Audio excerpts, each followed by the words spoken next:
Mira, bueno, pues el objetivo de este seminario es, en primer lugar, sobre todo, estaba pensado para, no sé si alguien de los que está apuntado se va a presentar al examen que va a hacer la Real Sociedad Canina de España. Entonces, un poco el objetivo es que estas personas puedan mejorar sus conocimientos sobre Basset-Hound, pero también está abierto para todo tipo de personas que quieran aprender más sobre esta bonita raza. En primer lugar, me presentaré, sobre todo para aquellos que no me conozcan. Eh, entonces, llevo alrededor de casi 20 años con Basset-Hound y durante todo este tiempo he presentado a mis perros tanto en España como en diferentes países. Entonces, he querido destacar mi labor como criador expositor en esta presentación de los principales logros que he conseguido presentando a mis perros. En 2012 logré European Winner, mejor de raza y mejor de grupo en la exposición europea de Bucarest, en Rumanía. En 2013 conseguí la reserva de Cacip en el World Show de Budapest, Hungría. En 2015 mejor baby macho y hembra en el World Show de Milán. 2016 mejor cachorro macho y hembra en la European Dog Show de Bruselas. 2017 European Winner mejor de raza en el European Dog Show de Kiev, en Ucrania. 2019 Junior European Winner con sabueso español en la Europea de Wales, de Austria. En 2020, lo único que se celebró en 2022, World Winner con bases de azul de Gascuña, bases de artesano normando y reserva de Cacid macho y hembra en Basset-Hound, Best in Show grupo de cría en la Mundial de Madrid. En 2021, World Winner y mejor de raza con bases de artesano normando en la Mundial de Brno, de la República Checa. En 2022, World Winner mejor de raza y segundo mejor de grupo con Basset-Hound en la Mundial de Sao Paulo. 2023, World Winner y mejor de raza con bases de azul de Gascuña, reserva de Cacique con bases de artesano normando en la Mundial de Ginebra, Suiza. Y en 2024, European Winner y mejor de raza con bases de azul de Gascuña. A nivel así resumido, he conseguido hasta ahora con mis perros 114 títulos de campeón, 5 de ellos World Winner, 3 European World Winner, 3 European Winner, un Junior European Winner, 2 Baby World Winner, 2 Puppy European Winner y 2 European Club Winner. He conseguido también 4 reservas de cacique mundiales, Best in Show grupo de cría con Basset-Hound, número 1 Basset-Hound en España 2013, 2016, 2017, 2019, 2020 y 2021. Número 1 Basset-Hound en México en 2017, 2018 y 2021. Número 1 de todas las razas en México en 2021. Número 2 todas las razas en México 2017 y España en 2013. Y número 1 del grupo 6 en España 2013, 2016, 2021 y México 2017, 2018 y 2021.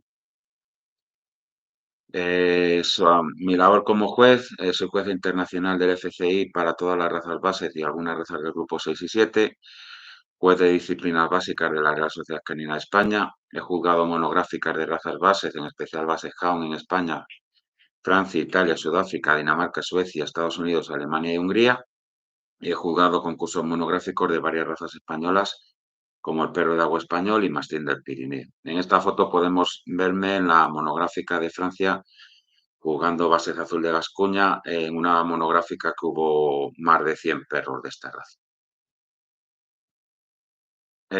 Realmente a mí lo que más me gusta es la labor divulgadora relacionada con las razas bases y, bueno, a lo largo de todos estos años he sido director y editor de la revista Soy Todo Orejas y la revista Bases. He publicado 4 libros, uno de ellos en inglés. Uno de mis libros llegó a ser número 1 libro más vendido sobre mascotas en la tienda de Amazon España, publicación de revista propia sobre mi criadero inglés-español y a nivel de seminarios, he realizado seminarios en España, Italia, Sudáfrica, Suecia, Hungría, Alemania y Gran Bretaña sobre varias razas de sabuesos, sobre todo Basset Hound, pero también he realizado sobre Beagle, sabueso español, Arellois, Grifón azul de Gascuña, Basset azul de Gascuña, Grifón leonado de Bretaña, no, Grifón leonado de Bretaña, no, Basset leonado de Bretaña y Gran Basset Grifón Vende.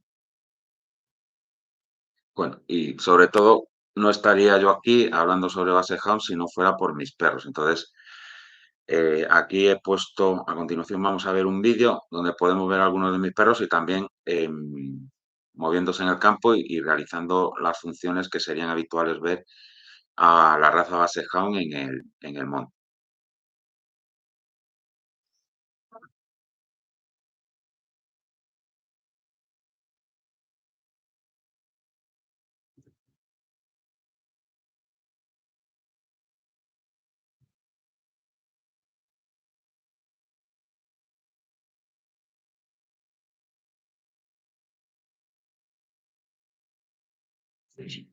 Como podemos ver, aunque el Basset Hound es un perro que es bastante corpulento a nivel de estructura ósea, pero eso no le impide a moverse con agilidad en el campo, incluso poder saltar pequeños obstáculos que se encuentre en su camino. También en cuanto a lo que es la rapidez, aunque su especialidad no es correr muy rápido, pero sí que es capaz de, eh, de moverse con cierta rapidez, sobre todo en periodos cortos de tiempo. Y desde luego, a la hora de moverse por todo tipo de obstáculos, no hay ningún tipo de obstáculo en el campo o en el monte que le pueda impedir desplazarse. Es capaz de saltar piedras, subir por cualquier tipo de terraplén y también descender por cualquier tipo de obstáculo que pueda encontrar en el terreno. Muchas veces hay gente que piensa que por ser un perro de patas cortas va a ir dándose golpes con su parte inferior del cuerpo o haciéndose todo tipo de heridas, pero la realidad es que el perro es lo suficientemente inteligente como para si ve que hay una piedra en su camino o cualquier cosa que le pueda hacer daño, pues salta por encima de ella o la esquiva. Podemos ver que cuando quiere el Basset Hound puede ser un perro que es bastante rápido y corre con una rapidez extraordinaria. Pero sobre todo lo que nos deberíamos fijar es que durante el movimiento es capaz de mantener la cabeza muy cerca del suelo y eso le permite ser una de las principales razas de perros de rastro y sobre todo que el rastro que sigue este tipo de perros es muy fiable, muy preciso y logra perseguir cualquier tipo de especie cinegética pegando bien la nariz al suelo y consigue llevarlo a buen término y encontrar cualquier tipo de animal que pueda estar escondido entre la maleza.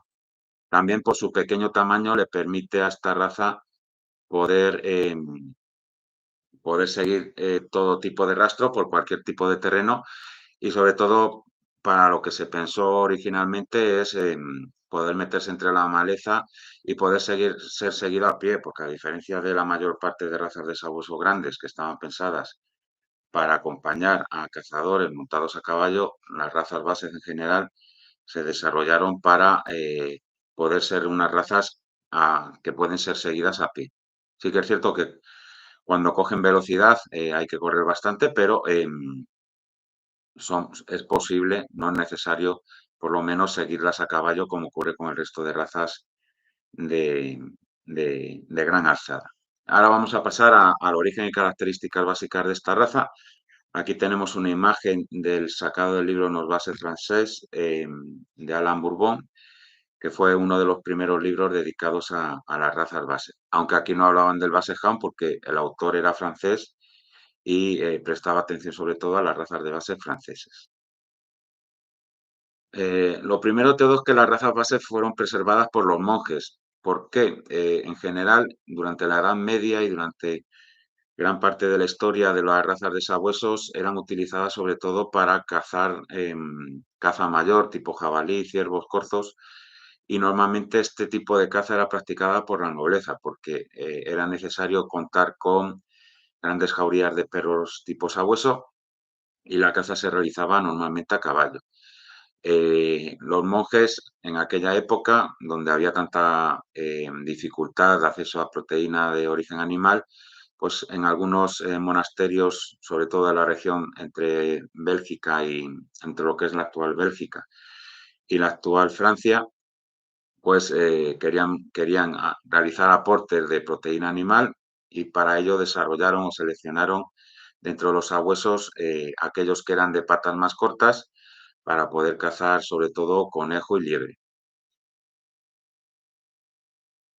Y entonces la caza que practicaban estos monjes era muy distinta a la que se realizaba habitualmente con los sabuesos.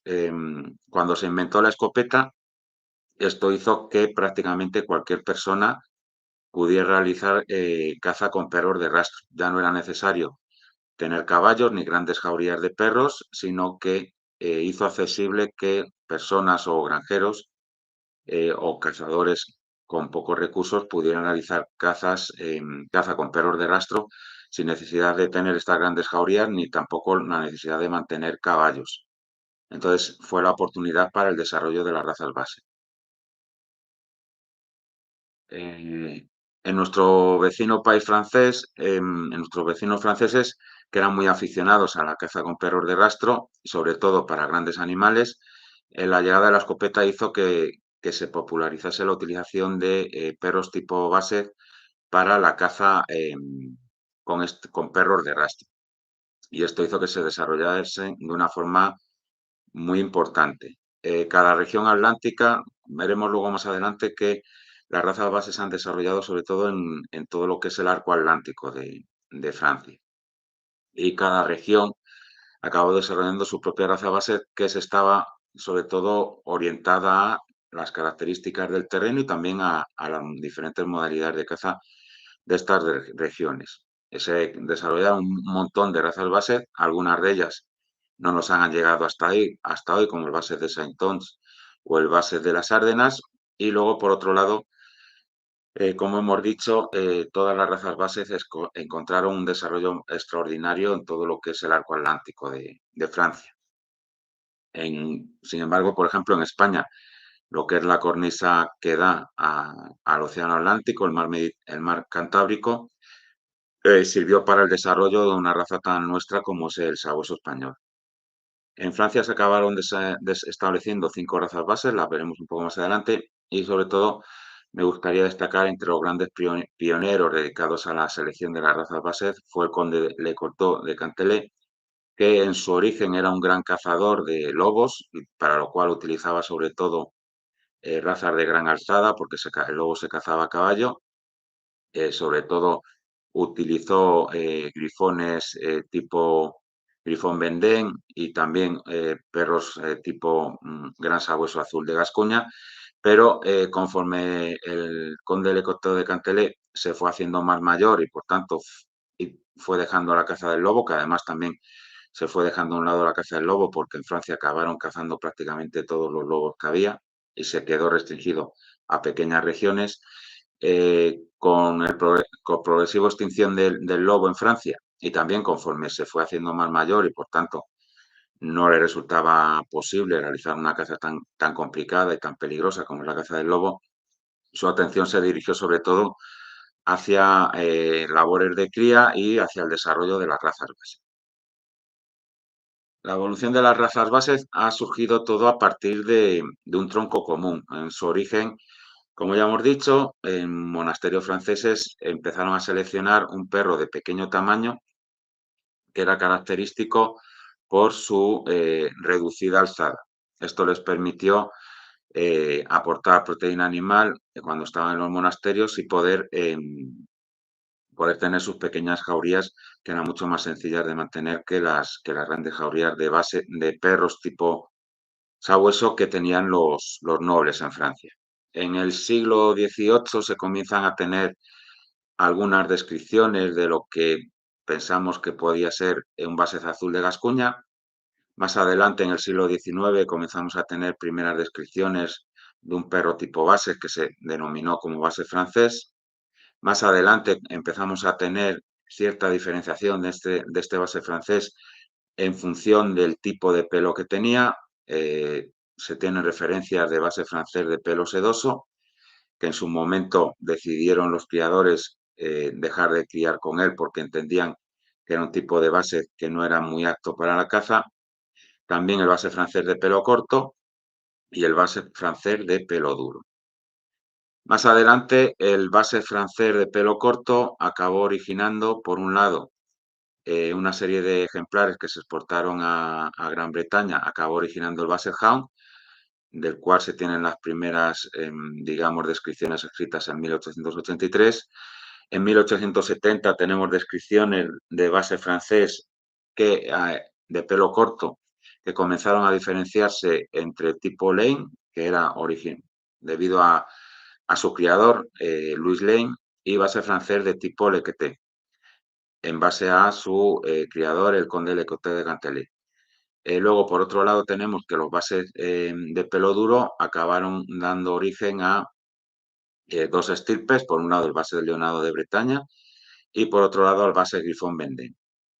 En cuanto a lo que es los bases francés de pelo corto, conforme fue pasando el tiempo y cuando ya se retiró Louis Lane de criar, el base francés tipo Lane se acabó denominando base d'Artois y el base francés tipo Lequeté se acabó denominando base normand.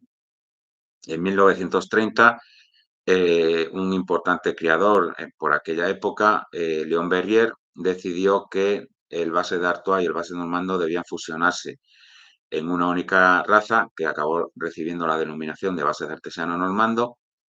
El base de Leonardo de Bretaña siguió su evolución durante el siglo XIX, durante el siglo XX y durante el siglo XXI como base de Leonardo de Bretaña. Y finalmente, en el caso del base Grifón Vendée, aunque ya desde muy el principio de esta raza se diferenciaban como dos variedades, el gran base Grifón Vendée y el petit base Grifón Vendée, en 1970 se acabó separando de forma definitiva ambas razas, como gran base Grifón Vendée y petit base Grifón Vendée, ambas con su propio estándar, si bien todavía durante unos años después de 1970 se permitió criar entre ambas razas y en función de las características de los cachorros se acababan inscribiendo como Gran Basset o como Petit Basset, y también durante mucho tiempo se permitió que de una camada de Gran Basset, si nacían cachorros con características de Petit Basset, se pudieran inscribir como Petit Basset y viceversa. Si en camada de Petit Basset nacían cachorros con características de Gran Basset, se procedían a escribir como Gran Basset. Bueno, como hemos dicho anteriormente, las diferentes razas bases se desarrollaron sobre todo en todo lo que es el arco atlántico de nuestro vecino país en Francia. Por un lado, en la que es la región suroeste de Francia, se desarrolló el Basset azul de Gascuña, en la región de Gascuña. En la región de Vendée se desarrolló el Petit Basset Griffon Vendée y el Gran Basset Griffon Vendée. Un poco más al norte, en la región de Bretaña, se desarrolló lo que es el base Leonardo de Bretaña. Más arriba, ya lindando con Bretaña, comenzamos con la región de Normandía, donde se desarrolló el base normando, y ya más al norte de Francia, lindando con Bélgica y lindando con Bélgica, tenemos al base d'Artois. Entre el base d'Artois y el base normando, acabó originando finalmente el base artesiano normando actual. Actualmente tenemos 5 razas bases de origen francés. Aquí las podemos ver en este dibujo y como podemos ver cada una tiene sus propias particularidades y características propias. Vamos a prestar un poco más de atención a lo que yo llamo el primo del Basset Hound, que es el Basset artesiano normando y que tiene muchas características comunes con el Basset Hound, aunque tiene sus propios rasgos diferenciales. Ambas razas, tanto el Basset Hound como el Basset artesiano normando, proceden de los bases francés de pelo corto, que ya hemos visto anteriormente. Fundamentalmente lo que se llama bases tipo Lane y bases tipo Le Coteau. La cabeza del Basset artesiano frente a la cabeza del Basset Hound podemos ver que es un poco más estrecha, un poco más seca, porque tiene menos cantidad de arrugas y es algo más fino. Sin embargo, en cuanto a las orejas, es muy parecido al Basset Hound, la inserción es por debajo de la línea del ojo y tiene forma de tirabuzón. También podemos ver que los ojos del Basset artesiano normando no tiene el párpado tan caído como el Basset Hound y no tiene una mirada tan triste como el Basset Hound. En cuanto al movimiento del Basset artesiano normando, es muy parecido al del Basset Hound. Sí que es cierto que como son perros algo más ligeros que el Basset Hound, el peso habitual de un Basset artesiano normando ronda los 16-18 kilos, cuando el Basset Hound, una hembra puede estar entre 25 y 27 y un macho alrededor de 35-32, pues bueno, es casi la mitad que de lo que suelen pesar los Basset Hound y por tanto son perros mucho más rápidos en campo que el Basset Hound. Aquí podemos ver otras fotos de Basset artesiano o normando. También podemos ver como característica que tiene menos cantidad de arrugas. Y en cuanto a lo que es los pies del Basset artesiano normando tienen forma ovalada, a diferencia del Basset Hound, que tiene una forma compacta y redondeada. En cuanto a la esencia del Basset Hound, se trata de un sabueso que tiene su principal característica es de patas muy cortas y también que tiene una considerable sustancia. Esto le proporciona indudables cualidades como perro de rastro, y también a la hora de juzgarlo o a la hora de tener un Basset Hound debemos de tener en cuenta que debemos de tenerlo en unas condiciones óptimas de peso, y en cuanto a lo que es musculatura, preparación física, que debería ser adecuada para poder cazar las especies que estaban pensadas originalmente para el Basset Hound, fundamentalmente liebre. Por tanto, a la hora de ver un Basset Hound no nos debe dar sensación de que se trate de un perro obeso muy gordo, sino que la sensación que nos debe dar es que se trata de un perro que tiene una excelente actitud como perro de caza. El origen, como ya hemos dicho, fue criado originalmente por monjes franceses en la Edad Media, en Francia, para cazar sobre todo en terrenos densos, fundamentalmente especies cinegéticas de pequeño tamaño. Eh, Como consecuencia de la exportación de bases franceses a Gran Bretaña, la raza Basset Hound, aunque mucha gente dice que es de Francia, la realidad es que su origen es de Gran Bretaña.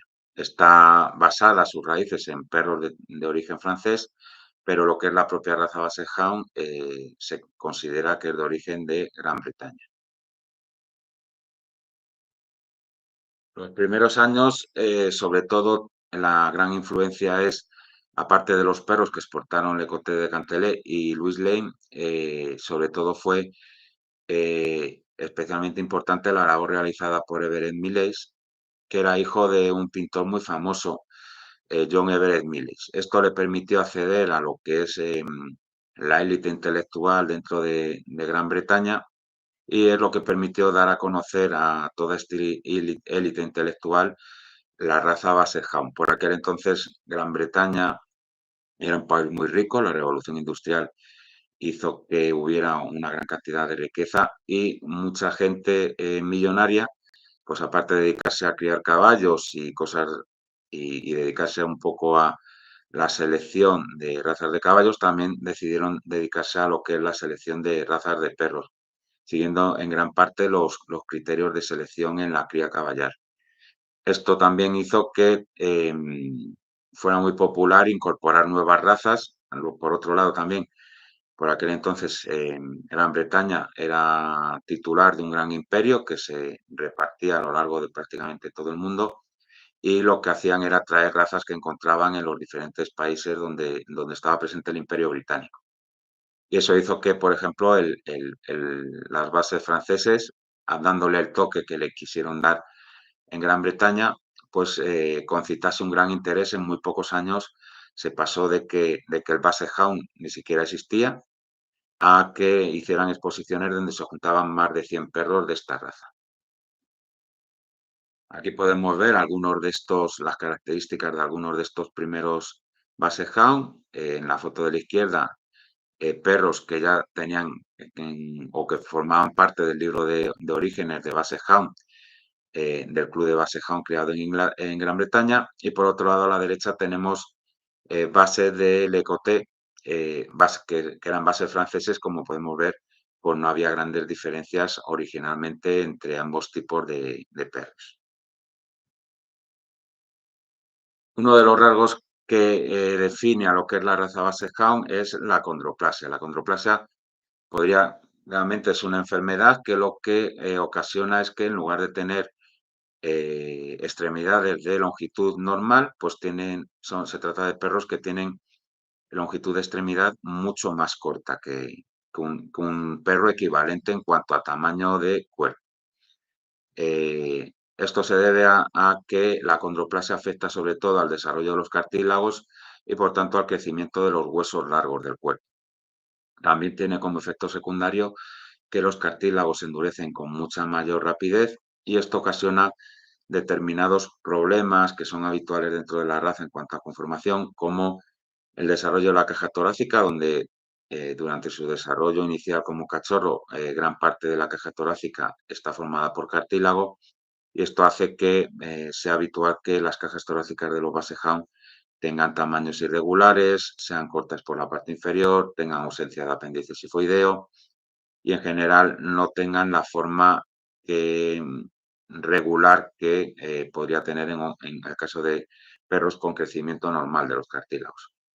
Y esto también hace que cuando son mayores puedan ser más susceptibles de tener hernia de disco porque el cartílago endurece con mucha rapidez y se vuelve más frágil que en otras razas. Vale, aquí seguimos hablando del tema de cómo afecta la condroplasia al crecimiento. Aquí tenemos una ilustración de un Basset Hound donde he superpuesto el esqueleto. Como podemos ver, la caja torácica ocupa un importante volumen de lo que es el cuerpo de esta raza.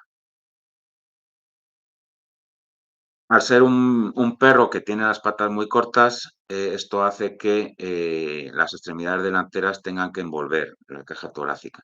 Y es uno de los rasgos singulares del Basset Hound. Su característico, su característico conformación de las extremidades delanteras que hacen que en lugar de caer las extremidades delanteras de forma recta como si fueran columnas desde los hombros, en lugar de eso lo que es las escápulas, el húmero, envuelven la caja torácica y finalmente hacen que las patas caigan justo por debajo del cuerpo, no a los lados como en otras razas. ¿Por qué el Basset Hound es como es? Bueno, pues sobre todo está condicionado por la función que ha desarrollado durante todo este tiempo. Algunos de los rasgos más significativos, pues por ejemplo, el porte del rabo en forma de sable y siempre llevado en alto, lo que nos va a permitir es localizar el perro entre la maleza, que como ya hemos dicho, fue una raza desarrollada para poder cazar entre vegetación muy densa. A diferencia de lo que ocurre con el Beagle, que el estándar pide que la punta del rabo sea de color blanco, aunque en el Basset Hound es muy habitual que la punta del rabo sea de color blanco, eso viene originado por el patrón de colores que origina el gen del iris spotting, la coloración de la distribución de manchas blancas en el cuerpo, que normalmente la serie del iris spotting empieza con manchas de color blanco en lo que es punta del rabo, final de las extremidades, en la zona del cuello y en la zona del hocico. Pero en el caso del Basset Hound no es obligatorio que tenga la punta de color blanco, a diferencia del Beagle, que sí que es un rasgo que pide su estándar. Por otro lado, cuando el Basset Hound lleva la cabeza baja, la piel suelta a ambos lados de la cabeza hace que se formen arrugas en la cara, a ambos lados de la cara y en la frente. Esto le permite, en cierta medida, proteger a los ojos de la posible entrada de cuerpos extraños en los ojos. Al tener arrugas, hace que la superficie expuesta del ojo sea menor. El frente envolvente permite soportar el cuerpo, que es bajo y pesado, y eso le proporciona una mayor resistencia. Las patas macizas y compactas le ofrecen al perro una mayor estabilidad y que pueda moverse por todo tipo de terreno. Los cuartos traseros y fuertes le permiten impulsar ese cuerpo tan pesado con mucha potencia y que también pueda moverse durante mucho tiempo en el campo. Y el pecho prominente con una caja torácica larga y lisa, bien espaciosa, permite albergar una gran capacidad pulmonar y también un corazón bastante grande que son necesarios para su labor de persecución, en especial de la liebre, durante largos periodos de tiempo. Por otro lado, lo que es las orejas largas y colgantes ayudan al perro a poder remover el rastro del suelo. También la papada pronunciada ayuda a retener y canalizar los olores hacia la nariz.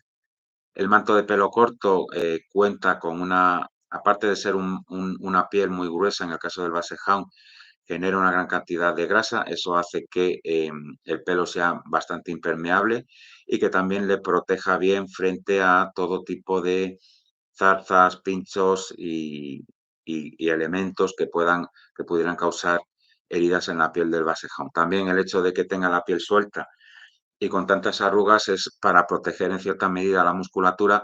Si tenemos una herida por elementos cortantes en lo que es la musculatura, va a ser una herida que va a tardar mucho en curar. Si tenemos una herida que ha afectado solamente a la piel porque es gruesa y flexible, la piel la coses y al día siguiente el perro puede volver a salir a cazar. Se cura mucho, con mucho más rapidez una herida en la piel que una herida en los músculos. Y ya no digamos si es una lesión en los huesos. La buena angulación delantera y trasera, 90 grados es lo ideal y que deben de ser proporcionadas tanto delante como detrás. Es necesaria para la eficiencia del movimiento y para ofrecerle una alta resistencia en todo tipo de terrenos.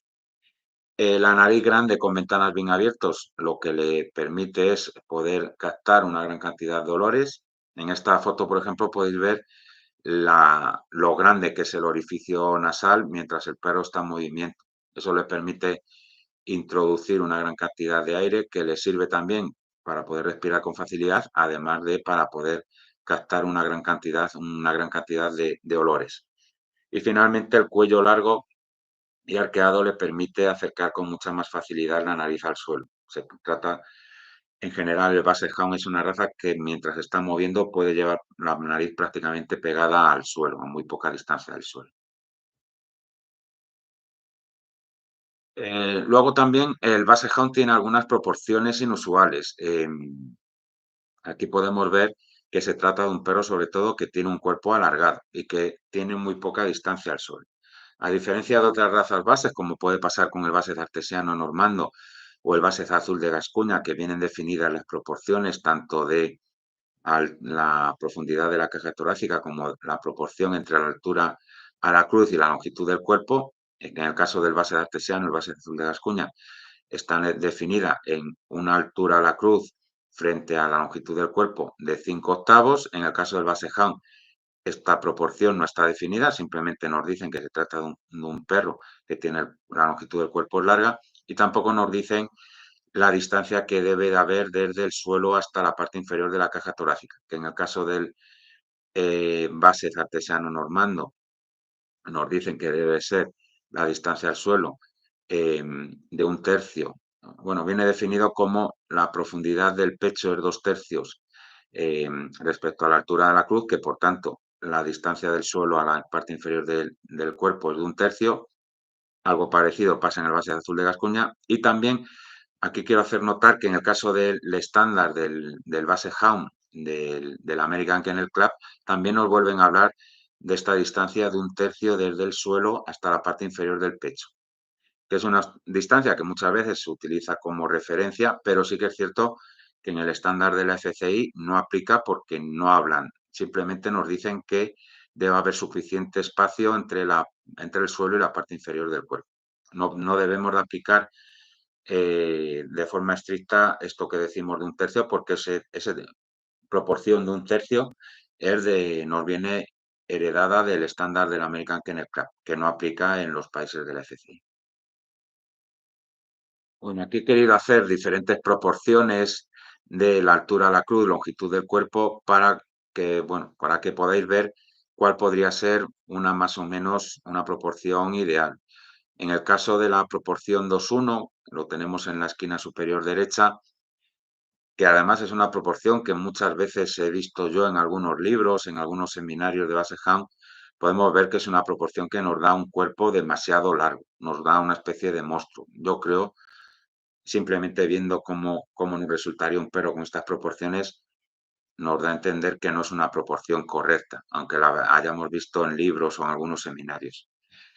Una proporción de 1,75:1, 1,85:1, a mi modo de ver, sería algo más correcta, entra dentro de lo que esperamos que tenga una proporción de Basset Hound, y sin embargo la 1,61 pues ya nos daría un cuerpo que a mi modo de ver es un cuerpo demasiado corto para un Basset Hound. Como hemos dicho, en Basset azul y Basset artesiano sí que se establece una proporción numérica que es de 5 octavos, pero en el caso del Basset Hound no existe una proporción como tal, simplemente es que tiene que tener un cuerpo largo. En cuanto al balance correcto del Basset-Hound, pues bueno, aquí pongo dos ilustraciones que nos muestra ejemplos de cómo podrían ser un macho y una hembra bien equilibrados. Sobre todo lo importante es que se traten de perros que las diferentes partes del cuerpo encajen de una forma armónica y sin que haya grandes excesos. Es algo que debemos de evitar. ¿Qué rasgos definen el tipo en el Basset Hound? Bueno, pues algunos de los rasgos que para mí son más importantes a simple vista nos debe mostrar una condición física que le permita cazar durante largas jornadas. Al final se trata de una raza de perro que en principio está seleccionada para cazar liebre y ya todos sabemos que no la va a cazar porque sean perros rápidos, sino que lo va a cazar porque van a estar durante mucho tiempo persiguiendo a la liebre hasta que al final la liebre se cansa y la pueden acabar cogiendo, o la liebre vuelve a su lugar de encame original y el cazador está ahí esperando para cazarla.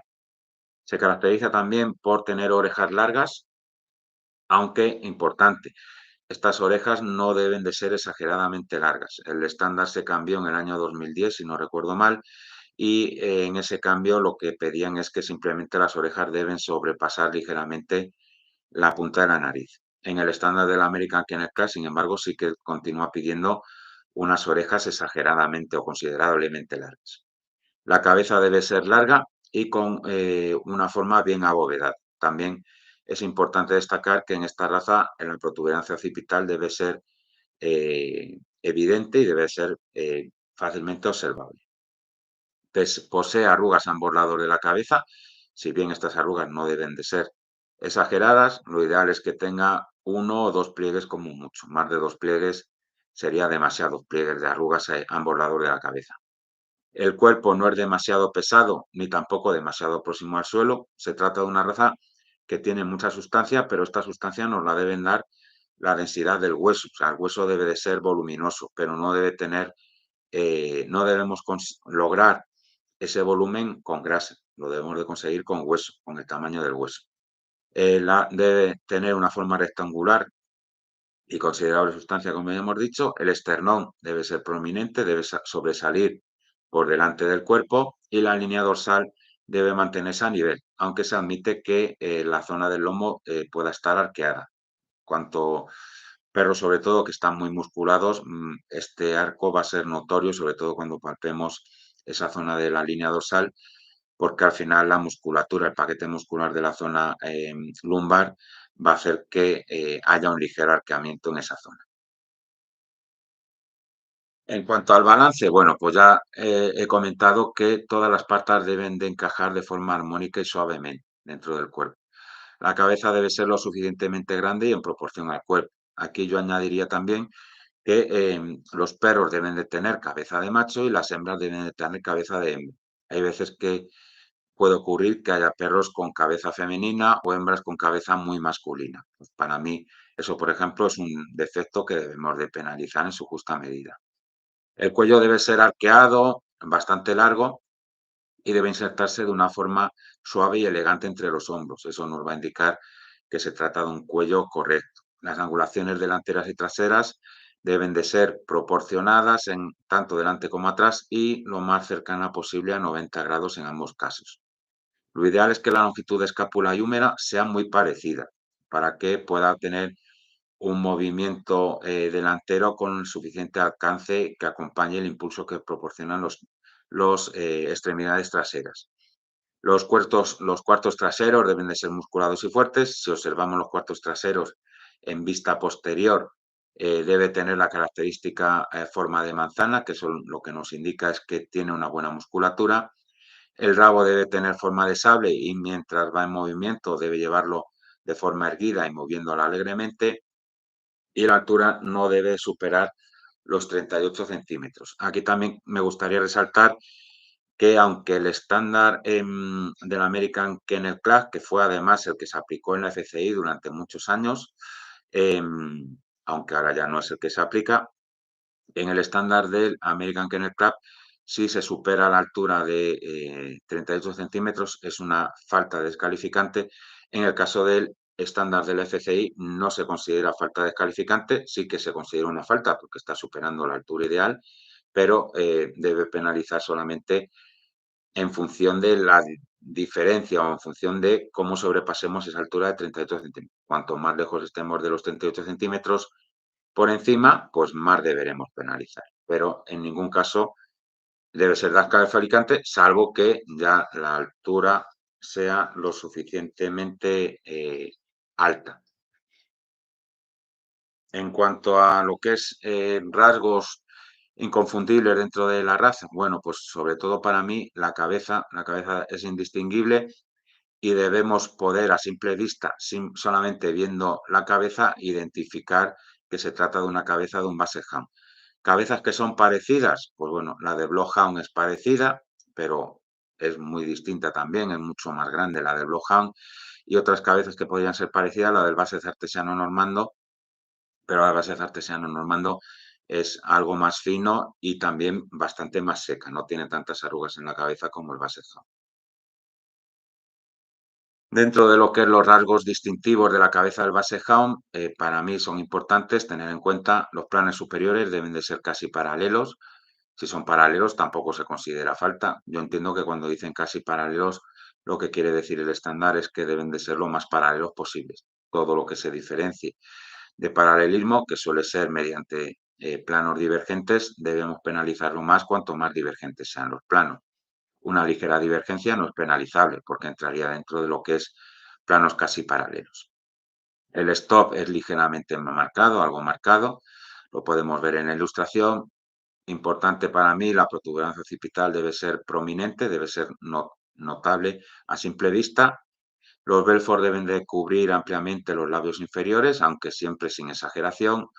Los ojos tienen una forma romboidal, eso implica que los párpados inferiores sean algo caídos, pero debemos de evitar que estos párpados no sean demasiado caídos y que no nos genere estropión en los ojos.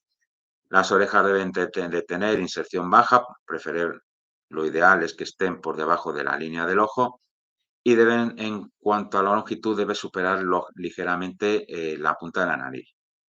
La nariz tiene un gran tamaño con ventanas bien abiertas y finalmente la mordida es en tijera. Aquí también quiero resaltar que el estándar del American Kennel Club admite de forma indistinguible cualquiera de las dos mordidas, tanto en tijera como en tenaza, pero el estándar del Basset Hound, del FCI, nos pide simplemente mordida en tijera.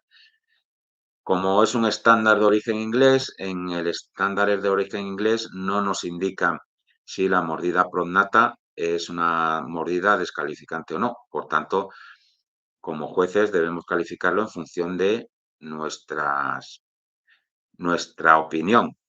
En mi opinión, cuanto más prognatismo haya, pues más severo debemos de ser en la calificación. Por ejemplo, una tijera invertida, pues sería penalizable. A lo mejor le podríamos dar una calificación de muy bueno o bueno a ese perro, pero si ya la distancia empieza a ser más grande, pues deberíamos penalizarlo posiblemente incluso con descalificación. Pero la mordida debe ser en tijera, como ya hemos dicho. Puede ocurrir conforme un perro va siendo más mayor, un perro que tenía originalmente mordida en tijera, pues con edades avanzadas, a partir de 6, 7, 8 años, acaba siendo una mordida en tenaza. Entonces, bueno, en esos casos, en mi opinión, no debería penalizarse una mordida en tenaza en ejemplares de edad avanzada. En cuanto a los principales aspectos que definen el Basset Hound, pues bueno, he identificado estos aspectos que vienen aquí enumerados del 1 al 10, sobre todo, pues ya hemos visto cabeza, el característico frente envolvente, las angulaciones delanteras, con una escápula de igual longitud al húmero y con una angulación de aproximadamente 90 grados entre ambas. El tren posterior, que también con una angulación de aproximadamente 90 grados. Lo que es las angulaciones traseras, la línea dorsal, que debe ser a nivel, aunque puede tener una ligera curvatura en la región lumbar, la caja torácica, que debe ser profunda, amplia, bien echada hacia atrás y con los bordes regulares y sin ningún tipo de saliente, el movimiento, que debe ser un movimiento que se caracteriza sobre todo por su suavidad, debe mostrar el perro en movimiento como si no le costase esfuerzo moverse, temperamento, debe tener un temperamento noble, dócil y sobre todo debe ser gregario. Y finalmente, que todos estos rasgos que estamos hablando se combinen entre sí de una forma lo más armónica posible. En cuanto a la capacidad de trabajo, pues a mí me gusta siempre destacar que al estándar del Basset Hound hace mención en hasta 7 lugares distintos su función como perro de rastro. Esto nos da la idea de que, aunque mucha gente piense que es un perro de sofá, que es para estar al lado de la chimenea sin moverse, pues la realidad es que se trata de un perro que es un perro de trabajo. Su estándar nos sigue pidiendo, nos sigue diciendo que está sometida a pruebas de trabajo y por tanto debemos de considerarlo como tal, como un perro de trabajo, aunque también pueda hacer las labores de mascota muy bien. ¿En qué sitios aparece estas 7 menciones como perro de trabajo? Bueno, pues por un lado en la clasificación FCI, que nos indica que es una raza sometida a prueba de trabajo. En el resumen histórico nos indica que es un perro capaz de cazar su presa natural, la liebre, con persistencia y un paso relativamente lento sobre grandes distancias, lo que nos da indicación de sus características como perro de rastro. En apariencia general nos dice que es importante tener en mente que es un sabueso de trabajo. En cuanto al comportamiento nos indica que es tenaz, es un tenaz sabueso de antiguo liaje que caza, vuelve a mencionar que es un perro que caza, venteando la presa. En cuanto a la línea inferior, nos dice que debe permitir que el perro se mueva libremente sobre todo tipo de terreno, por tanto, su actitud como perro cazador. Cuando nos habla del movimiento, nos dice que es importante asegurar que el perro pueda realizar su trabajo. Y finalmente, en cuanto a faltas, nos mencionan debemos de penalizar las faltas en función de cómo afecten a su capacidad, a la capacidad del perro para realizar su tarea tradicional. Por tanto, siempre debemos de tener en mente que es un perro de caza, un perro de rastro, un sabueso. Aquí podemos ver algunos ejemplos de base Hound bien balanceadas con un excelente tipo. Yo sobre todo destacaría a destacar lo que es la parte delantera con un pecho muy prominente, con una quilla muy saliente. Podemos ver que hay una gran distancia entre lo que es la extremidad delantera y la parte prominente delantera. Y luego también en cuanto a las angulaciones, bien angulado con aproximadamente 90 grados delante y detrás y con la misma proporción de angulaciones en tanto delante como detrás. Tras esta descripción general que hemos hecho de él Basset Hound, vamos a proceder a ver los diferentes rasgos parte por parte. Vamos a comenzar por la cabeza. Y bueno, el estándar nos dice que la parte superior del hocico se encuentra casi paralela a la línea superior del cráneo y que no es mucho más larga que la cabeza, medidas desde la depresión nasofrontal hasta la occipucio. La frente nos dice que puede tener una pequeña cantidad de arrugas, así como la parte al lado de los ojos. El stop debe ser algo marcado. El cráneo debe tener forma ovalada. Y finalmente la protuberancia occipital es prominente, la amplitud del cráneo es mediana en la región de las cejas y disminuye levemente hacia el hocico. Aquí podemos ver un ejemplo de un correcto macho y de una correcta hembra. Como he dicho en alguna parte del seminario, para mí es importante que los machos parezcan machos y que las hembras parezcan hembras. Eh, Curiosamente, aunque se trata de un estándar inglés y donde, como pasa con la mayor parte de estándares ingleses, a diferencia de otros como los alemanes o los italianos, donde nos dan un montón de datos de angulaciones, de longitudes, proporciones, etcétera, caso del Basset-Hound, el estándar es bastante parco en cuanto a proporciones y longitudes y referencias de unas partes entre otras. Pero, sin embargo, curiosamente, en el caso de la cabeza del Basset-Hound, sí que nos dan indicaciones bastante precisas en cuanto a proporciones y cómo encajan las diferentes partes entre sí. Nos dice, por un lado, que la parte superior del hocico se encuentra casi paralela a la línea superior del cráneo y, por otro lado, nos dice que también la parte superior del hocico no es mucho más larga que la cabeza, o sea, la parte superior de la cabeza. Por tanto, yo entiendo que cuando el estándar hace mención a estas proporciones, son lo suficientemente importantes para que las respetemos. En cuanto a la protuberancia occipital, he querido poner esta foto de varios de mis perros en pose natural y podemos ver cómo en los tres se observa la característica protuberancia occipital que tiene una especie de forma de chichón en la parte posterior de la cabeza. Se puede ver a simple vista y evidentemente si lo tocamos notaremos de una forma evidente que esa protuberancia occipital como está dentro. En cuanto al paralelismo de las líneas craneales, bueno, pues ya lo he dicho, es una de las cosas importantes dentro de esta raza. Los planos deben de ser casi paralelos y, por tanto, podemos tener dos principales grupos de defectos. Por un lado, que los planos sean convergentes, lo que hace que nos reste tipicidad en la expresión. El perro tendrían cierto parecido a lo que es la expresión de un perro tipo pointer inglés. Y si son los planos divergentes, también es inusual en la raza y tiene el problema de que algunos perros con planos divergentes pueden llegar incluso a ser estéticamente bonitas, pero el hecho de que sean bonitas no significa que cumplan el estándar. Es un defecto bastante común en el Basset Hound y que además es cada vez más notorio y evidente. Hoy en día es casi más raro encontrar un perro con los planos casi paralelos que encontrar a perros con planos divergentes, que es casi lo habitual. En cuanto a lo que es la depresión nasofrontal, pues este rasgo va a afectar mucho a la tipicidad de la raza. Si el estado es demasiado marcado, nos va a dar una expresión cercana o parecida a la que puede tener un perro tipo San Bernardo o un perro tipo, tipo Terranova. Y si el stock está poco marcado, nos puede recordar a la expresión que tienen pues, los perros tipo Lebrel. En cuanto a lo que es la longitud del hocico, aquí es importante que el estándar nos indica que el hocico no es mucho más largo que el cráneo entre el estoz y la cresta occipital. Por tanto, ideal que la longitud sea lo más parecido a la parte superior del cráneo. Si el hocico es algo más largo, no se considera falta siempre y cuando no sea muy largo. Si es demasiado largo ya se considera falta. Y lo que desde luego es falta, que el hocico sea corto.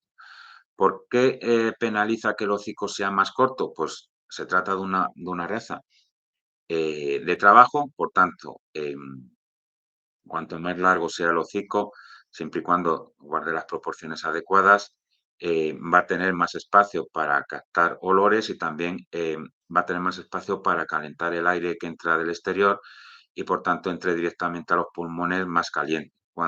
Si entra más caliente, el perro va a respirar mejor y va a tener menos afecciones respiratorias que si el hocico fuera corto y el aire entrase mucho más frío. En cuanto a posibles defectos que vamos a encontrar relacionados con la forma del hocico, son sobre todo, en general, se trata de defectos estéticos que van a afectar a la expresión de la cabeza y debe de ser penalizado en función de cómo afecte este defecto a la expresión. A mi modo de ver, aunque sea una cabeza que gusta mucho ver a algunas personas dentro del Basset Hound, la nariz romana nunca debería ser favorecida frente a perros que tienen el hocico recto, que es lo que pide el estándar, a pesar de que la nariz romana dé como una especie de distinción, de nobleza, de elegancia al perro, pero no es lo que pide. En otras razas tipo Basset, como por ejemplo el Basset azul o el buen Basset Griffon Mendén, el estándar sí que nos pide un hocico arqueado, por tanto debe ser el que se favorezca. Pero en el caso del Basset Hound se pide un hocico recto y por tanto a igualdad de calidad, lo que no debemos hacer, desde luego, en ningún caso es favorecer a la nariz romana. En principio deberíamos dar a igualdad de calidad, favorecer el perro que tenga el hocico recto. Algunos de los defectos que podemos ver en cuanto a la forma del hocico, pues de izquierda a derecha tenemos una cabeza con características normales de hocico. La segunda imagen sería lo que se denomina nariz de águila, donde lo que es la punta del hocico desciende hacia abajo de forma bastante notoria. El del medio sería un ejemplo de nariz romana y en el extremo derecho tendríamos un ejemplo de nariz cóncava, que es totalmente indeseable porque afecta mucho a la expresión. Los otros dos, nariz romana y nariz de águila, bueno, son defectos, pero no son defectos demasiado graves.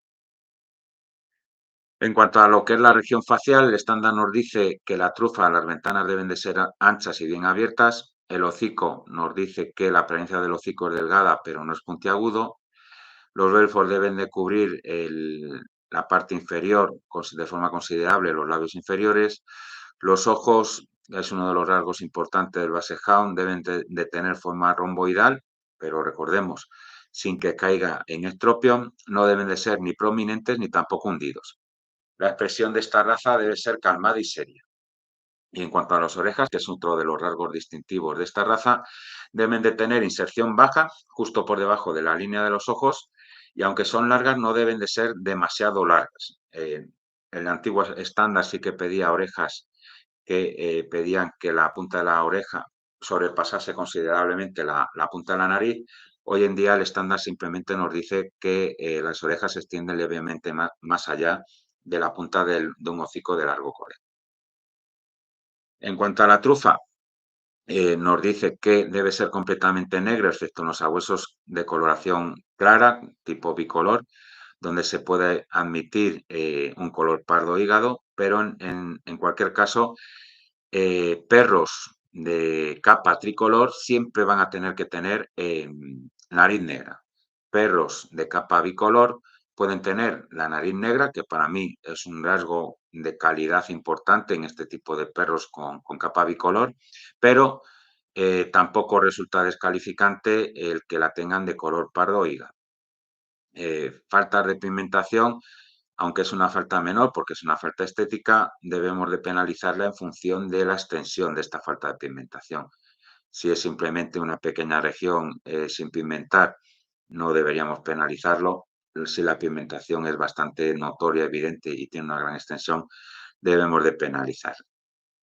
Y finalmente puede ocurrir que en determinadas épocas del año, sobre todo en el invierno, podamos ver perros con lo que se llama nariz de nieve. Se trata de el perro pierde parte de la intensidad del color, la trufa pierde parte de la intensidad, se vuelve un poco más clara, pero debemos tener en cuenta que es una característica estacional que se produce como consecuencia del clima y no deberíamos tenerla en cuenta ni penalizarla. O sea, si un perro nos viene con nariz de nieve en invierno, pues no debemos de penalizarlo. Si nos viene con nariz de nieve en verano, posiblemente no sea nariz de nieve, sino que se deba a una falta de pigmentación. Los ojos, importante, aquí he puesto una comparación entre unos ojos en la parte superior que podrían considerarse correctos, tienen forma romboidal, pero sin que los párpados caigan en exceso. Y en la parte inferior sería un ejemplo de un perro que tiene los párpados demasiado caídos y que expone demasiada conjuntiva. Incluso en el perro de abajo podemos ver que en el ojo de la derecha tiene, bueno, en el ojo que vemos a nuestra derecha, que sería el ojo izquierdo del perro, podemos ver que tiene una versión del cartílago, incluso. Eh, los ojos deben de ser oscuros, pero pueden llegar a ser de color pardo mediano en sabuesos de color claro, o sea, los sabuesos que tienen eh, capa bicolor. Para mí también es un detalle de calidad en perros que tienen capa bicolor, perros que tienen ojos muy oscuros, prácticamente negros. Para mí es un rasgo de calidad que suelo valorar muy positivamente en estos perros de capa bicolor. Y volvemos otra vez, para resumir, perros de capa tricolor siempre tienen que tener ojos oscuros. Si tienen ojos algo más claros en un perro de capa bicolor, es más penalizable que esa misma coloración en un perro de capa bicolor, que no sería penalizable. Y en cualquier caso, ojos claros o amarillos son muy indeseables y debemos de, por tanto, penalizar.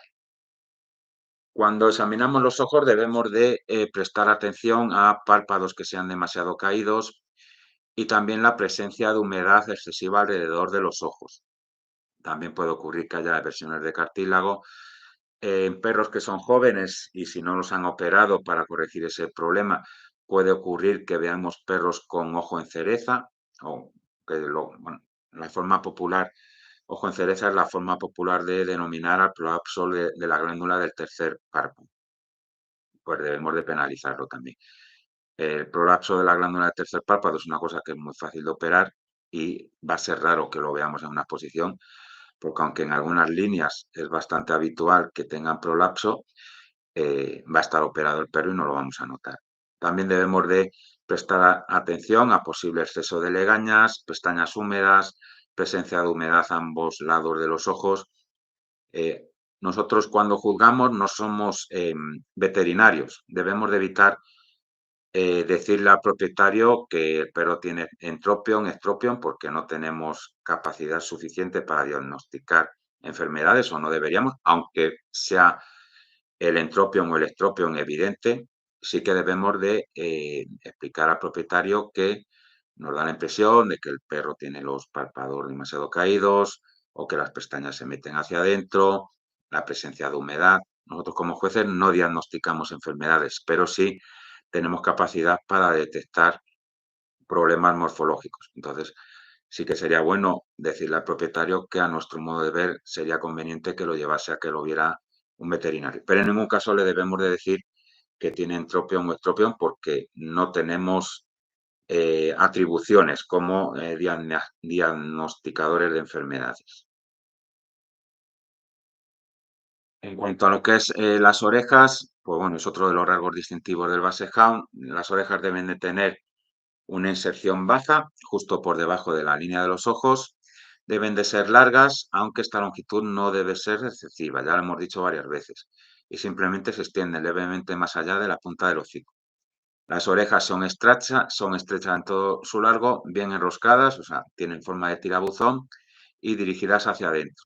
Otro de los rasgos distintivos de las orejas que son muy flexibles, finas y de textura suave. Cada vez es más habitual, a diferencia de otras razas de sabueso, ver que las orejas son demasiado gordas y aunque tienen forma de tirabuzón, eh, son demasiado gordas y no tienen la flexibilidad suficiente que se espera en una raza tipo de sabueso. Es un rasgo que estamos perdiendo dentro de esta raza, lo que es la flexibilidad y la finura de lo que es las orejas. Algunos de los defectos más habituales relacionados con las orejas, pues bueno, orejas excesivamente largas, orejas excesivamente gruesas. Como hemos dicho, se está perdiendo también la textura terciopelada de las orejas. Y finalmente, orejas planas y lo que se denomina orejas de elefante, porque son orejas que de gran tamaño, pero no forman el enroscamiento, el tirabuzón que se espera para unas orejas de este tipo. Son orejas que son planas y que se ven muy grandes. También debemos de diferenciar cuando estemos viendo las orejas, si llamamos la atención al perro, puede ocurrir que el perro intente como levantar las orejas, no las puede levantar, claro, no como en las razas que tienen las orejas levantadas, pero sí que lo que ocurre es que ese tirabuzón característico de la raza se pierde en cierta medida y se convierte en una oreja plana. Pues si vemos la oreja plana porque el perro está en atención de algo, debemos de tenerlo en cuenta y debemos de intentar valorarlo la forma de las orejas cuando está relajado, que es la forma natural de evaluar las orejas. Si está excitado por algo, porque se le ha llamado la atención o porque ha habido algún ruido mientras lo estamos jugando, pues deberemos esperar a que el perro se relaje y que la oreja adquiera la forma correcta. En cuanto a la inserción de las orejas, nos vamos a poder encontrar los dos tipos de defectos. Por un lado, que la oreja, su inserción sea demasiado alta, que sería la imagen que tenemos en el centro, o que la inserción sea demasiado baja. En el caso de que la inserción sea demasiado baja, lo que va a afectar es que va a rozar mucho con el suelo, va a ser una oreja que va a tener una longitud va a ir más allá de lo que es el hocico y por tanto puede ocurrir problemas de que se pise la oreja cuando está trabajando y causar heridas. En cuanto a la mordida, bueno, ya lo hemos dicho, el estándar de la American Kennel Club permite mordida en tijera y en tenaza. Sin embargo, bueno, como durante mucho tiempo la FCI, el estándar que aplicaba era el estándar de la American Kennel Club y por tanto en el ámbito FCI se pedía mordida, tijera y en tenaza, pero desde hace bastantes años la única mordida que se admite es la mordida en tijera dentro de lo que es países FCI. En perros adultos de cierta edad, la mordida en tijera acaba evolucionando a una mordida en tenaza. Entonces, perros que tienen a partir de 5 años, si presentan mordida en tenaza, bajo mi punto de vista, no debería ser excesivamente penalizada. Aquí tenemos ejemplos de dos perros con cabeza correcta. Podemos ver el evidente paralelismo de los planos superiores de la cabeza, la bonita inserción de las orejas por debajo de la línea de los ojos, trufas amplias y prominentes con ventanas bien abiertas. En este caso, por ejemplo, yo destacaría que aunque son perros bicolores, ambos perros muestran trufas de color negro con una pigmentación excelente. Es un rasgo que debemos valorar mucho en perros con este tipo de capa.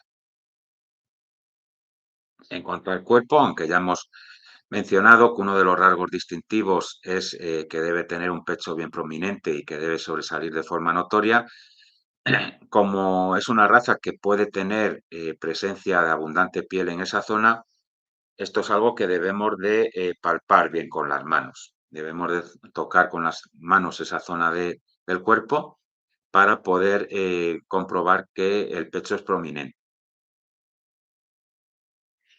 Aquí en la imagen podemos ver cómo sobresale una correcta quilla dentro de un Basset Hound. Aquí tendríamos otro ejemplo de un pecho prominente que sobresale bastante distancia por delante de lo que es las extremidades delanteras. En cuanto a defectos, pues bueno, sobre todo el más evidente, el más notorio es pechos que sean demasiado planos. La quilla no sobresale y prácticamente está alineado el pecho con las extremidades delanteras o sobresale muy poco respecto a las extremidades delanteras. Es un rasgo que en Estados Unidos todavía conservan y podemos ver perros con quillas muy prominentes. En Europa es cada vez más habitual ver Basset Hound donde lo que es el pecho sobresale muy poco. Como he dicho, es importante palmar para asegurarse de que lo que tenemos delante del cuerpo es la quilla y no es piel. Aquí tenemos una comparación entre un perro con muy poco esternón, que sería el de la izquierda, y un perro con el esternón correcto, bien prominente y saliente.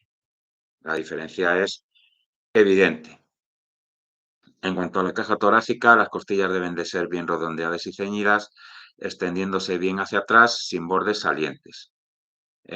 Como ya he comentado, cuando hablábamos de que el Basset Hound es un perro acondroplásico, suele ser bastante habitual observar defectos en las costillas. Y estos defectos suelen ser en general ausencia o apéndice sifoideo muy poco notorio, deformaciones costales con cajas torácicas con una forma muy irregular y también puede ocurrir que la parte inferior eh, empiece a ascender demasiado pronto, que sea cortada por la parte inferior, aunque por la parte superior tenga la longitud adecuada. Para mí, para la caja torácica en su parte inferior debería ascender o comenzar a ascender no antes de 10 centímetros por detrás del codo, a partir normalmente de la novena costilla. Algunos de los defectos más habituales que vamos a encontrar en la caja torácica del Basset Hound, bueno, pues por un lado, costillas planas, cajas torácicas que son demasiado estrechas, cajas torácicas cortas, empiezan a ascender demasiado pronto en la parte inferior y deformaciones costales. En general, aunque hay bastante obsesión últimamente con el tema de las cajas torácicas, y a veces, aunque tenga cualquier tipo de defectillo en lo que es la forma de la caja torácica, hay gente que ya penaliza al perro severamente solo por ese problema. A mi modo de ver, la valoración de la caja torácica debe hacerse en función de cómo afecte a la capacidad pulmonar. O sea, un simple defecto relacionado con que las costillas sobresalen ligeramente hacia los lados, pues bueno, es un defecto, pero no debe penalizarse con demasiada severidad porque no afecta la capacidad pulmonar. Defectos como la caja torácica corta o demasiado estrecho deben de penalizarse con mucha más severidad porque van a afectar a la capacidad pulmonar y, por tanto, a la resistencia del perro cuando está cazando. En cuanto a la altura del suelo, pues bueno, ya hemos dicho que el estándar del Basset Hound de la FCI indica que debe permitir el libre movimiento del perro por el terreno. No nos dice ningún tipo de proporción. Sí que el estándar del American Kennel Club nos dice que la proporción adecuada es un tercio de la altura de la cruz, el espacio que queda por debajo del cuerpo, Y en el caso del base azul de Gascuña, base de Artesiano Normando, razas que son muy cercanas al base Hound, también nos vuelve a indicar esa misma proporción.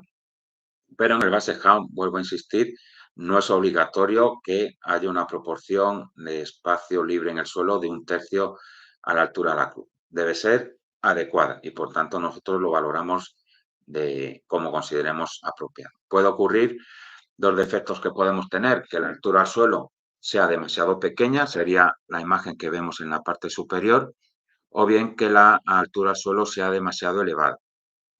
Pues en ambos casos debemos de penalizarlo. En el caso de que la altura al suelo sea muy pequeña, le va a afectar al perro porque va a tener mayor dificultad para moverse por el campo. Y en el caso de que la altura al suelo sea demasiado, la penalización viene originada porque va a ocasionar un perro con una caja torácica demasiado poco profunda y por tanto con una capacidad pulmonar pequeña. Va a ser un perro ágil porque va a tener mucho espacio al suelo, se va a poder mover bien por el campo, pero el problema es que va a afectar a su capacidad pulmonar.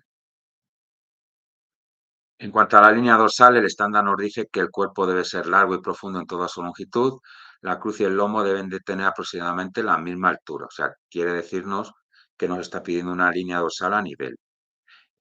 Como ya comentaba anteriormente, el lomo puede ser algo arqueado. Este arqueamiento es mucho más evidente en perros que están muy bien musculados. En cuanto a la espalda, nos dice el estándar que debe ser más bien amplia horizontal y desde la cruz hasta las caderas la espalda no debe ser exageradamente larga. O sea, se trata de un perro de cuerpo largo, pero no exageradamente largo. Perros que sean muy largos normalmente van a tener algún tipo de problema, o bien van a tener la línea dorsal hundida o conforme pase el tiempo pueden incluso tener algún tipo de lordosis.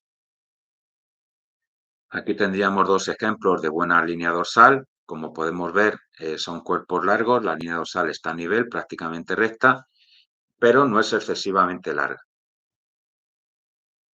Defectos más habituales que vamos a observar en la línea dorsal, pues por un lado grupa alta, que normalmente está ligada a unas angulaciones traseras demasiado rectos, espalda hundida suele ir acompañada con líneas dorsales demasiado largas, aunque no necesariamente, y lomo demasiado arqueado.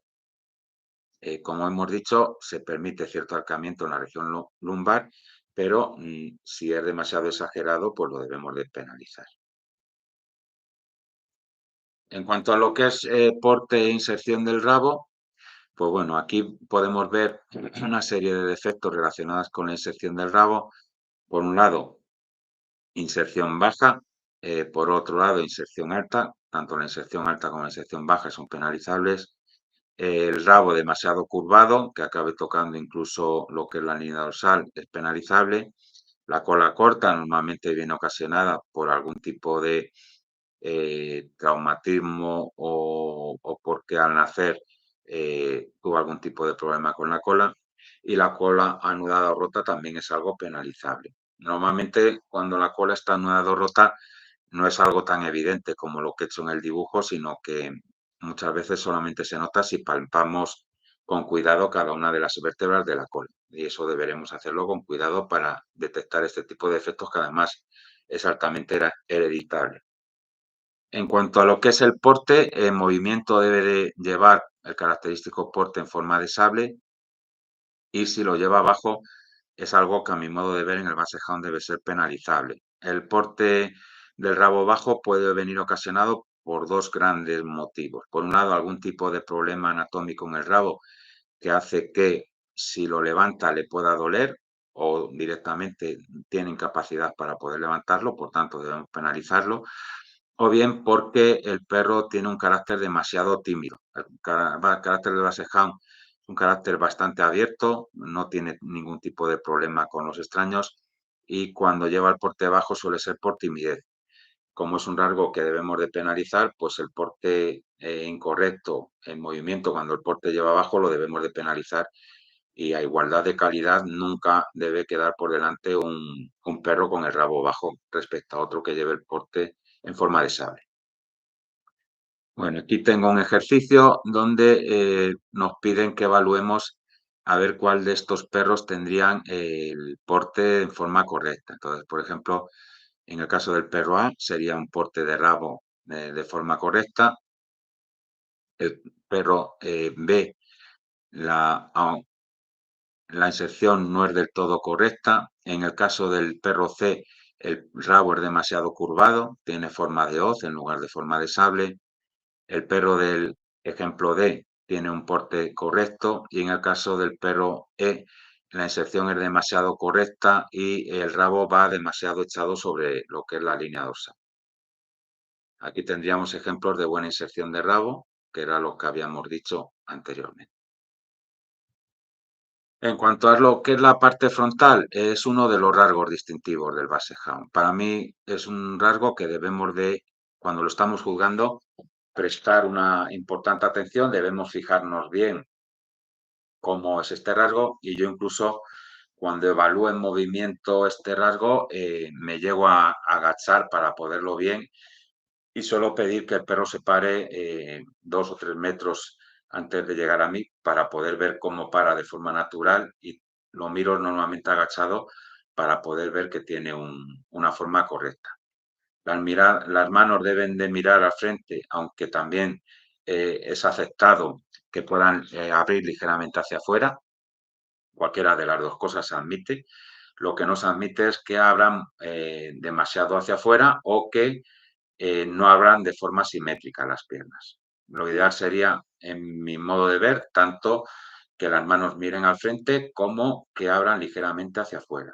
Hay personas que dicen que cuando un perro las manos miran hacia el frente, que eso es incorrecto también porque es imposible y que eso está ligado, suele estar ligado a que abran los codos. A mi modo de ver, yo he tenido bases que las manos miraban perfectamente al frente y no tenían ningún tipo de problema en los codos ni nada de eso. Al final, que las manos miren al frente viene ligado por la curvatura que le vaya dando tanto la escápula como el húmero, como los huesos del metacarpo. En función de cómo estén colocados los huesos del metacarpo van a permitir que las manos se coloquen mirando hacia el frente. No tiene por qué estar ligado a lo que es que abran de codos. Importante también es que los pies deben de ser compactos y bien macizos, lo que se conoce como pie de gato, y se admite la presencia de pliegues en lo que es las extremidades delanteras, pero estos pliegues nunca deben de llegar a ser excesivos. Pues puede haber 3 o 4 pliegues en lo que es la zona de los metacarpos y carpos, pero estos pliegues nunca deben de ser excesivos. Y evidentemente, si estamos evaluando al perro, vemos pliegues y en esos pliegues vemos dermatitis o que está demasiada la piel con un color marrón como consecuencia de la presencia de hongos o levaduras, pues debemos de penalizarlo, porque eso lo que nos indica es que esas arrugas en ese perro concreto le está causando problemas dérmicos. Cuando evaluamos el frente del Basset Hound debemos de ver cómo los brazos, los diferentes huesos del brazo van envolviendo la caja torácica y permite colocar lo que es las extremidades delanteras justo por debajo del cuerpo. Esto ayuda a que él pueda soportar el peso del cuerpo con facilidad y que el perro pueda aguantar durante mayor tiempo las labores que nosotros le pedimos para cazar. La presencia de miembros delanteros curvados es un rasgo habitual en todas las razas Basset. Sí que es cierto que la cantidad de torcedura o semitorcedura es variable en cada una de las razas. Por ejemplo, en el caso del Basset artesiano nos pide que las patas delanteras sean semitorcidas o torcidas y en caso de que tengan las patas rectas es una falta eliminatoria. Sin embargo, en el Gran Basset Griffon Bendén lo que se nos pide el estándar es patas rectas y las patas torcidas penalizan. El Basset Hound se encuentra en una posición intermedia dentro de lo que es las torceduras y semitorceduras que pide el estándar para las diferentes razas básicas. En cuanto a las manos, como hemos dicho, o bien pueden mirar hacia el frente o ligeramente hacia afuera. Aquí tendríamos un ejemplo de un perro que mira las manos ligeramente hacia afuera. En cualquier caso, las manos deben de ser compactas, firmes y con las almohadillas muy fuertes. Algunas faltas vinculadas a lo que es la parte frontal. En el dibujo de la izquierda tendríamos un perro con extremidades delanteras correctas y algunos de los defectos que podemos tener, las manos hacia adentro, normalmente están ligadas con codos hacia afuera, que la parte frontal sea simétrica o bien que sea demasiado ancho y recto, que le daría un, lo que haría es que las manos estarían demasiado separadas entre sí y cuando el perro se viene en movimiento hacia nosotros, iría como bamboleándose hacia los lados. Algunas faltas habituales en manos y parte frontal, pues bueno, también tenemos lo que se denomina frente de violín, perros que abren demasiado las manos hacia afuera. Esto acaba originando artrosis en estos perros cuando son mayores y hace que acaben andando con dificultad, manos planas y blandas en la parte delantera. Ya hemos dicho que las manos deben de ser compactas y bien firmes. Y luego, bueno, pues podemos tener todos estos defectos juntos, como es el caso del perro más a la derecha, donde tenemos frente de violín, además es asimétrico, las manos blandas y planas. Bueno, en general, un pequeño desastre.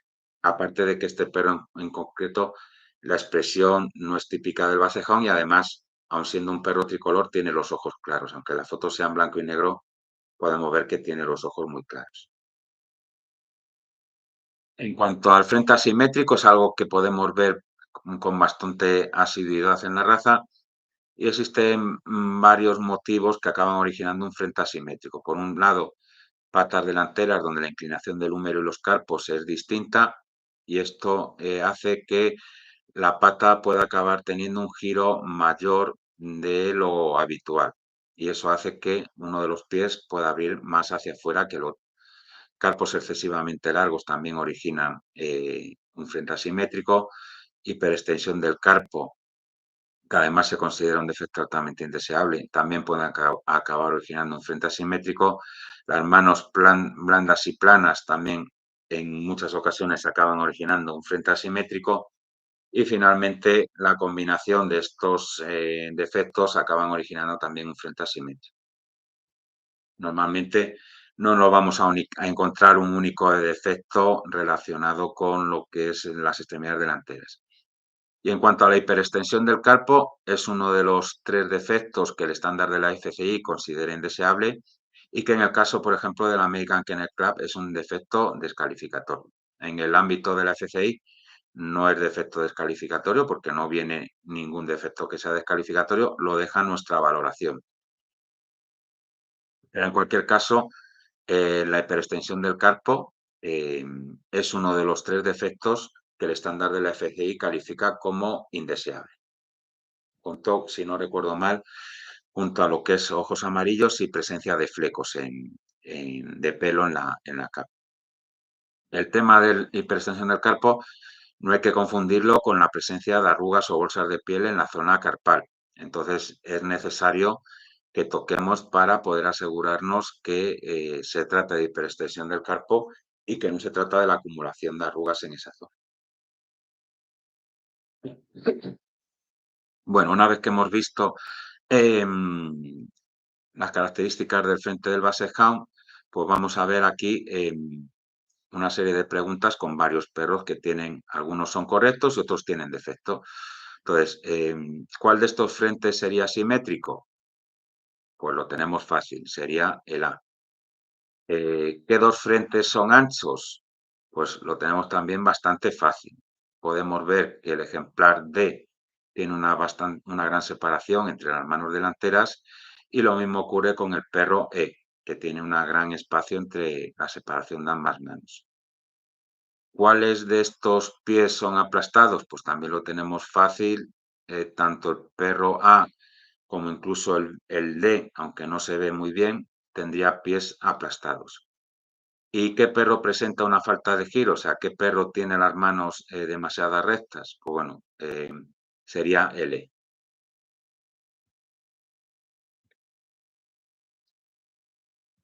En cuanto a hombros y angulaciones delanteras, la angulación delantera en el Basset Hound debe ser 90 grados aproximadamente.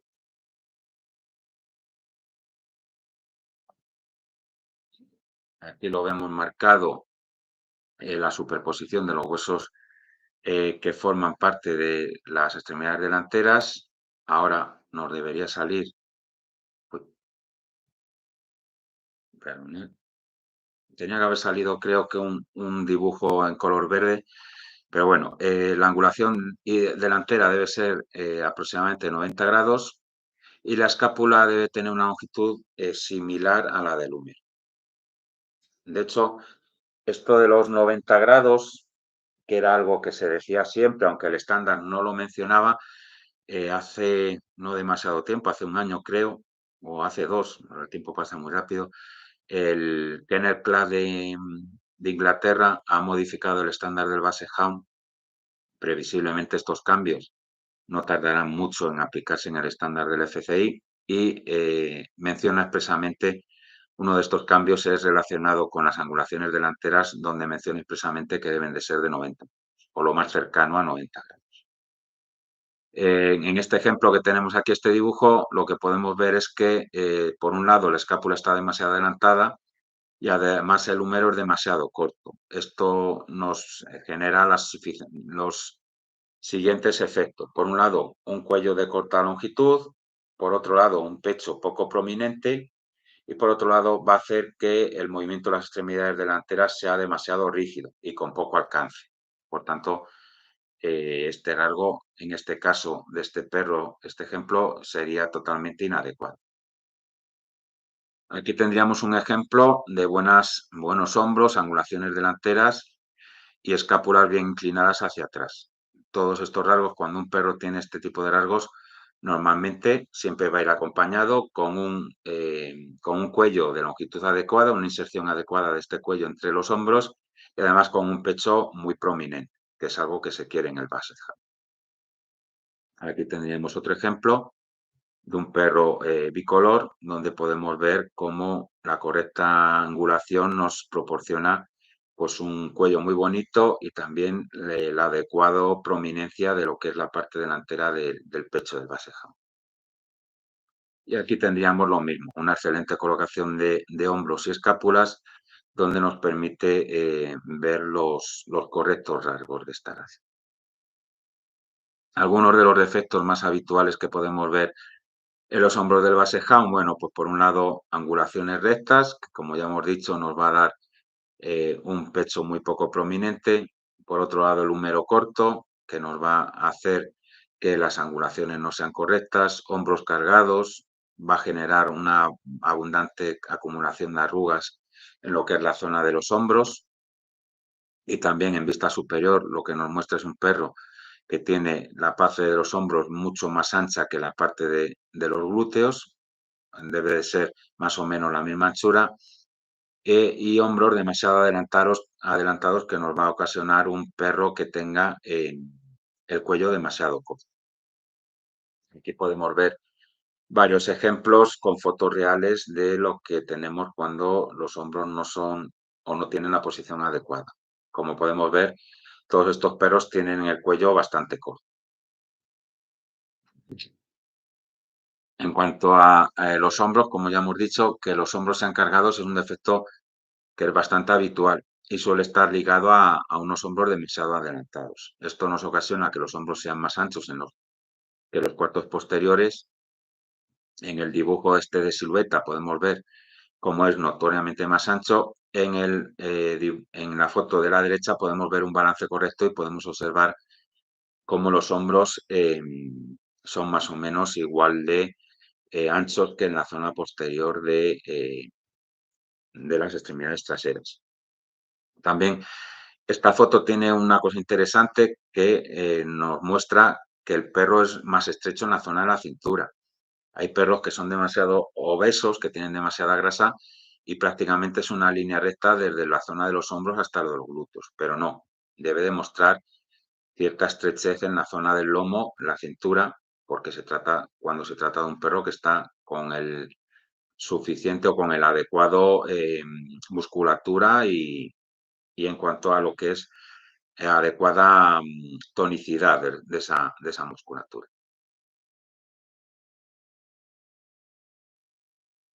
Hombros, angulaciones delanteras. Aquí tenemos un ejemplo donde mostramos varios perros y nos preguntan cuáles tendrían los mejores hombros. Pues bueno, yo creo que está bastante claro que serían el B y el E.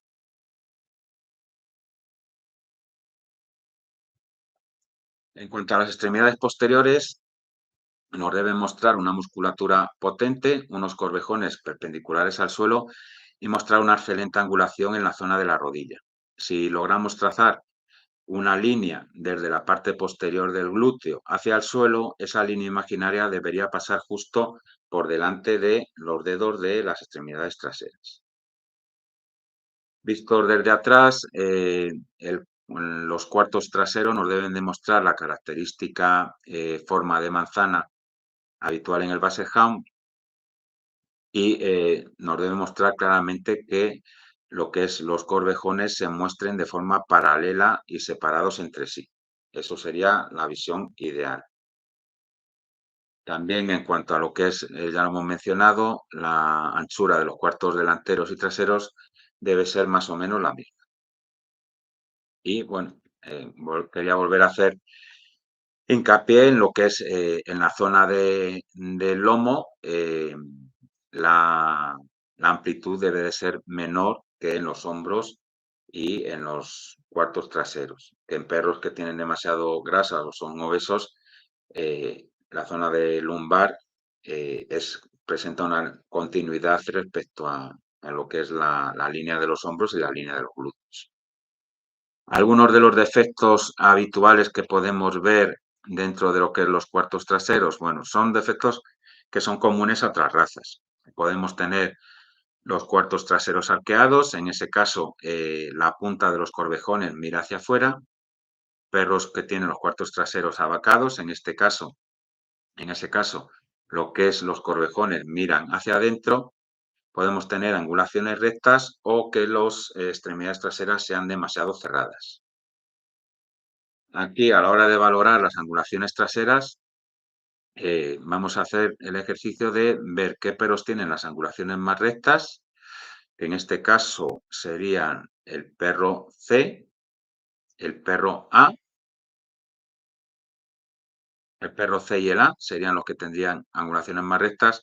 Esto lo podemos ver si trazamos una línea vertical desde la parte posterior del glúteo, veremos que esa línea atraviesa lo que es la mano trasera, la pata trasera.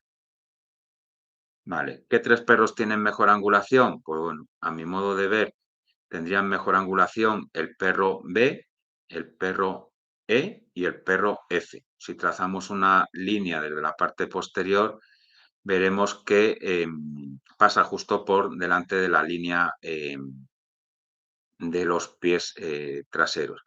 ¿Y qué perro estaría sobreangulado? Pues en este caso sería el perro D, puesto que si trazamos una línea desde la parte posterior del glúteo, veremos que esa línea verde, esa línea es mucho más adelantada que lo que es la punta de los pies. ¿Vale? Aquí lo tenemos marcado con rayas. Como ya hemos dicho, perros con angulaciones rectas, el A y el C, porque la línea vertical que trazamos desde la parte posterior cruza parte de la pata.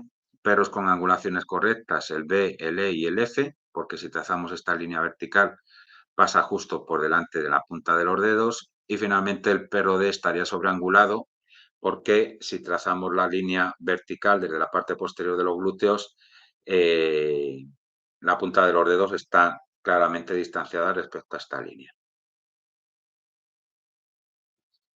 El balance de angulaciones en el Basset-Hound debe de ser de aproximadamente 90 grados tanto delante como detrás.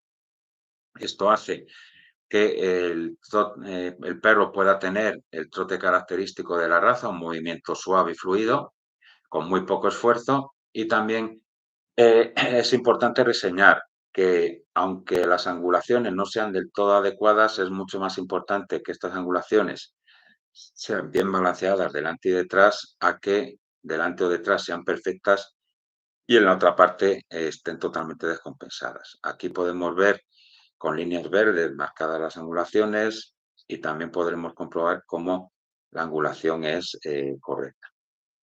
Cualquier angulación que se separe de estas angulaciones ideales hará que el perro tenga que hacer un mayor sobreesfuerzo y que, por tanto, malgaste parte de la energía que obtiene de los músculos en movimientos que gastan demasiada energía y, por tanto, no va a poder mantener el movimiento durante mucho tiempo. Bueno, ahora vamos a ver el movimiento,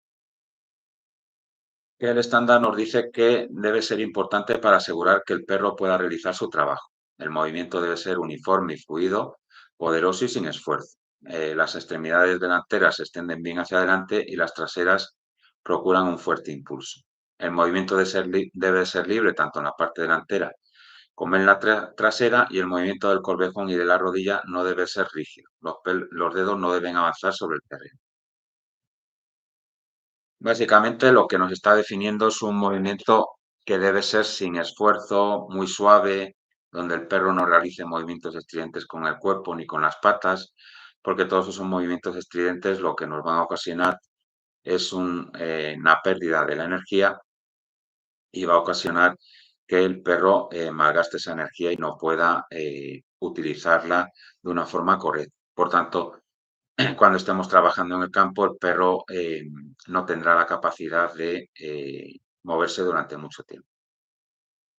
Algunos de los defectos más frecuentes que podemos tener en lo que es la vista frontal del Basset-hound, bueno, pues por un lado, que sean las extremidades delanteras demasiado anchas, va a hacer que el perro se mueva moviéndose hacia nosotros de una forma bamboleante, y por otro lado un movimiento cruzado, que va a hacer que las manos se muevan de una forma extraña y que gaste, por tanto, energía en ese movimiento. Aquí tendríamos movimiento en vista frontal de forma correcta. Podemos ver también que cuando viene el perro de forma frontal podemos ver la característica curvatura de las patas delanteras, como esa curvatura es bastante notoria, y a pesar de de que tenemos esa curvatura, las manos en todo caso o miran hacia el frente o ligeramente hacia afuera, nunca demasiado hacia afuera. El movimiento de ida, el movimiento de las patas traseras debe de ser paralelo en todo momento. Eh, es un poco parecido a lo que es la vista trasera. Algunos de los defectos que podemos tener, bueno, pues movimiento abacado, arqueado, rigidez de acción, etcétera. Por otro lado, cuando no hay el impulso adecuado, no veremos completamente las almohadillas traseras. Cuando estamos viendo el movimiento desde vista trasera, debemos de ser capaces de poder observar las almohadillas de las patas traseras. Cuando vemos el movimiento en vista lateral, debemos de ver los siguientes rasgos. La línea dorsal debe estar a nivel o, como mucho, ligeramente arqueada en lo que es la zona del lomo. El alcance y el impulso deben de ser balanceados y bien proporcionados entre sí. El movimiento debe mostrarse suave, potente y sin que muestre aparente esfuerzo. Y finalmente, otro de los rasgos distintivos del movimiento, el porte del rabo debe de ser en forma de sable y acompañándolo de un movimiento alegre. No es necesario que la cabeza vaya en alto, se trata de un perro de rastro y, de hecho, lo habitual o lo normal, si no levantásemos la cabeza con la correa, es que fuera con la cabeza con porte bajo. Pero aunque lleve la cabeza en porte bajo, el Basset Hound se va a mover como se mueve, con un movimiento muy fluido, muy fácil. Tiene la capacidad de poder moverse así, incluso aunque lleve la cabeza con porte bajo. Algunos de los defectos que podemos ver de forma habitual cuando el perro se mueve en vista lateral, pues por un lado un movimiento rígido con poco alcance e impulso. Además, muchas veces está ligado a un movimiento que tiene muy poco balance. Vemos que no se mueve de una forma armoniosa y, sobre todo, eso, que el perro tiene muy poco alcance e impulso, alcance con las patas delanteras e impulso con las patas traseras. Y luego también podemos tener el porte del rabo, que debe ser en forma de sable en todo momento. Pues en el dibujo de la derecha podemos ver que se trata de un movimiento con buen alcance, buen impulso, las angulaciones son correctas, pero como lleva el porte del rabo bajo, es algo incorrecto y por tanto debemos de penalizar. Aquí tendríamos ejemplos de buenos movimientos, como a pesar de ser un perro muy corpulento, con mucho hueso, en el movimiento podemos ver que muestra un movimiento con un buen impulso de las extremidades traseras y con un excelente alcance de los miembros delanteros. En el dibujo de la izquierda podemos ver un ligero arqueamiento en la zona lumbar, que es algo que es permitido por el estándar, que lo permite, y que normalmente suelen mostrar perros con una excelente musculatura. Aquí tenemos también varios ejemplos de buenos movimientos. En el caso de la perra de la derecha, podemos observar también ese característico arqueamiento en la zona lumbar. También podemos ver en todos los casos como el porte del rabo en forma de sable mientras se está moviendo. Otros rasgos del Basset Hound que debemos de también valorar de forma positiva, pues bueno, por un lado su carácter afectuoso y sociable. Son perros que cuando están en grupo no deberían mostrar en ningún momento agresividad hacia otros perros. Y tampoco deben de ser perros tímidos. Aquí he querido poner esta foto de 3 de mis perros que están los 3 muy juntitos porque es que les gusta estar a ellos juntos, son así.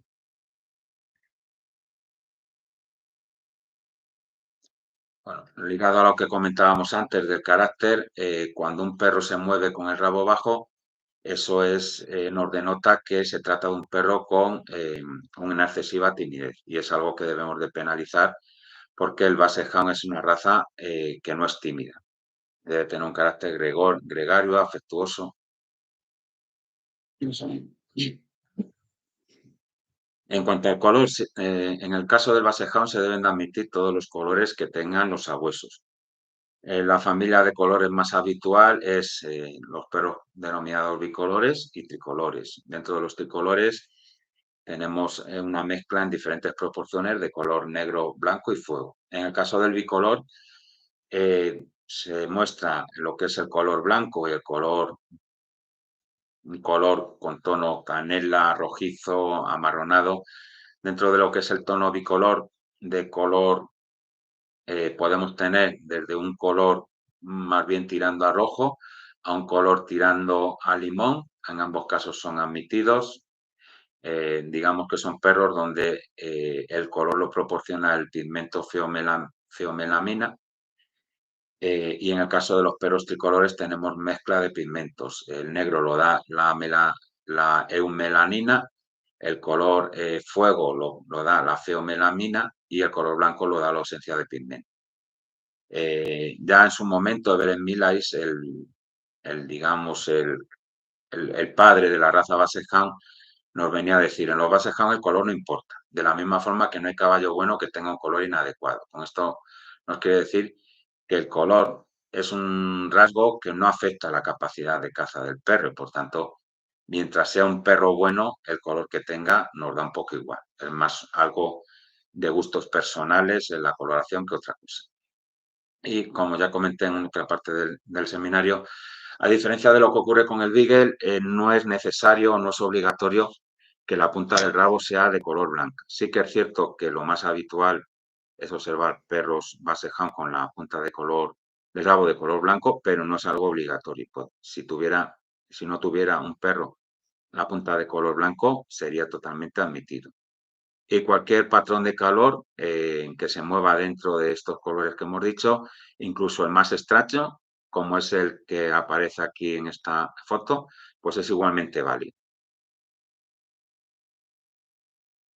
Hay que tener cuidado también con los patrones, cómo se disponen las manchas entre sí, porque nos pueden crear efectos visuales que nos confundan en cuanto a proporciones, angulaciones, etcétera. Entonces, he querido ilustrarlo con dos diapositivas. En esta primera podemos ver dos perras que son exactamente iguales. Es un dibujo exactamente igual y la única diferencia es la distribución de las manchas. En el caso de la perra de la izquierda, en la zona, digamos, donde están las angulaciones, nos muestra una mancha que cae recta desde la zona del cuello y en el caso de la perra de la derecha nos muestra una perra que tiene unas manchas casi mostrándonos las angulaciones correctas del base hound. Pues bueno, aunque pueda parecer a simple vista que la perra de la derecha tiene mejores angulaciones que la de la izquierda, lo cierto es que ambas tienen las mismas angulaciones. Tienen angulaciones correctas, iguales, pero visualmente a lo mejor podría parecer que la perra de la derecha tiene una angulación mejor que la de la izquierda, pero no es así. En este caso, el patrón de manchas lo que nos va a hacer es hacer creer desde lejos que la perra de la izquierda tiene la línea dorsal hundida, a diferencia de la derecha, que nos daría la impresión que tiene la línea dorsal a nivel.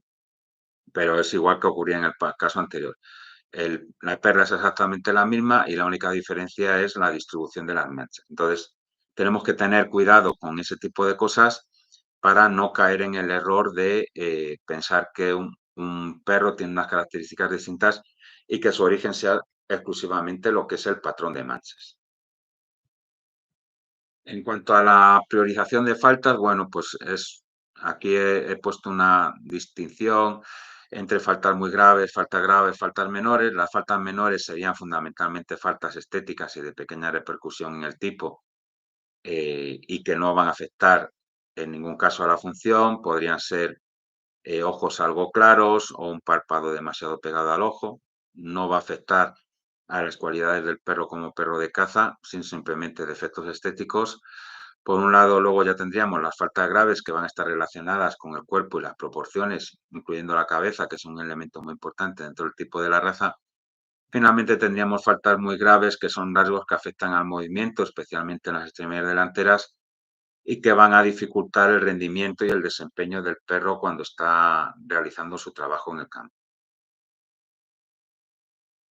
Este listado es un listado de faltas que he sacado del trabajo realizado por el doctor Leonard Skolnick, que escribió una publicación titulada A Look at the Basset. Las faltas menores, según este autor, son principalmente cosméticas y de pequeña entidad. Pues podríamos citar entre ellos ojos redondeados o saltones, párpados demasiado ajustados al globo ocular, una expresión dura, ausencia de planos paralelos o el stop incorrecto. En relación a lo de la ausencia de planos paralelos, lo deberemos penalizar en función de cómo de desviados estén esos planos. Si son muy divergentes, en lugar de ser una falta leve, ya pasaría a ser falta grave. Las faltas graves van a estar relacionadas sobre todo con el cuerpo y proporciones, incluyendo las relacionadas con la cabeza, y que pueden afectar en gran medida al tipo. Entonces, dentro de estas faltas, pues podríamos tener un cráneo demasiado ancho y plano. La ausencia de protuberancia occipital se considera una falta grave. Un hocico demasiado afilado, o sea, un hocico muy fino, muy alargado, se consideraría falta grave también. Mandíbula floja, orejas de inserción altas y planas, afecta totalmente a lo que es la expresión y tipicidad de la raza. Una espalda hundida o lomo demasiado arqueado, cajas torácicas cortas o demasiado abarriladas, costillas planas, vientre demasiado hundido, demasiado alargado, sería un defecto. El lomo demasiado flojo también sería un defecto porque afectaría a lo que es la capacidad de cómo transmite el movimiento desde los cuartos traseros al resto del cuerpo. Una mayor altura en grupa que en hombros, la ausencia de balance y armonía dentro del perro, cuerpo, cabeza muy vasto, perros que tengan cabezas femeninas o hembras que tengan cabezas masculinas, o finalmente la ausencia de piel elástica, una piel que esté demasiado pegada al cuerpo. En cuanto a las faltas muy graves, es donde existe mayor variedad y, sobre todo, como hemos dicho, nos va a afectar o van a ser líneas relacionadas con cómo se pueda ver afectada el movimiento. Sobre todo, vamos a ver aquí faltas relacionadas con las extremidades y también con algunas faltas relacionadas con el cuerpo, aquellas que estén vinculadas a cómo se transmite el movimiento desde los cuartos traseros al resto del cuerpo. Entonces, entre las faltas que consideraríamos muy graves, pues hombros rectos con número corto, la apertura de codos hacia afuera, carpos flojos, el frente de violín, excesiva torcedura de las patas delanteras. Recordemos que el estándar admite que puedan estar ligeramente torcidas. Manos abiertas y demasiado hacia afuera. Patas delanteras que caen de forma vertical desde los hombros. Ahí serían patas delanteras, además, que son demasiado rectas y la separación entre las manos demasiado ancha. Manos planas, pies pequeños, pies aplastados, cadera recta, estaría vinculado con una angulación recta, escasa angulación en los cuartos traseros, articulación de la rodilla recta, articulación del corvejón recto. Todas estas que estamos viendo ahora son ligadas a una angulación recta de los cuartos traseros. Excesiva angulación de los cuartos traseros. Los cuartos traseros deben estar bien angulados, pero esta angulación no debe ser ni excesiva ni demasiado recta. Patas arqueadas patas en visión trasera echadas hacia afuera, patas abacadas, movimiento incorrecto con poco alcance e impulso, una línea dorsal inadecuada, bien porque está hundida o demasiado curvada. La lordosis también es un defecto muy grave. Y finalmente, la mordida incorrecta. Cuanto más grave a función del grado de incorrección que sea. Y vuelvo a recordar que una mordida en tenaza, aunque es admitida en el estándar del American Kennel Club, en el estándar del Basset Hound de la FCI no es admitida, pero sí deberíamos admitirlo en perros de cierta edad o de edad avanzada a partir, por ejemplo, de 5 años. Y finalizamos lo que es la parte de faltas con las 3 faltas que el estándar califica expresamente como indeseables, que serían los ojos claros o amarillos, la hiperextensión del carpo y el pelo largo y suave con flecos. Todas estas tres faltas, el estándar del FCI nos dice que son altamente indeseables, y en el caso del estándar del American Kennel Club son 2 de las faltas que son descalificatorias. La tercera falta descalificatoria es la altura superior a 38 centímetros. En el caso del estándar del American Kennel Club, si no recuerdo mal, los ojos claros o amarillos son altamente indeseables, pero no descalifica. No sé si entre los asistentes, voy a ver si hay alguna duda. Nadie ha puesto ninguna duda, entonces ya daríamos por terminado el seminario. Muchas gracias a todos los que habéis seguido el seminario y bueno, pues lo voy a dejar colgado para que lo pueda ver la gente que nos ha podido conectar hoy por la mañana y espero que os haya gustado. Nos vemos otro día. Hasta luego.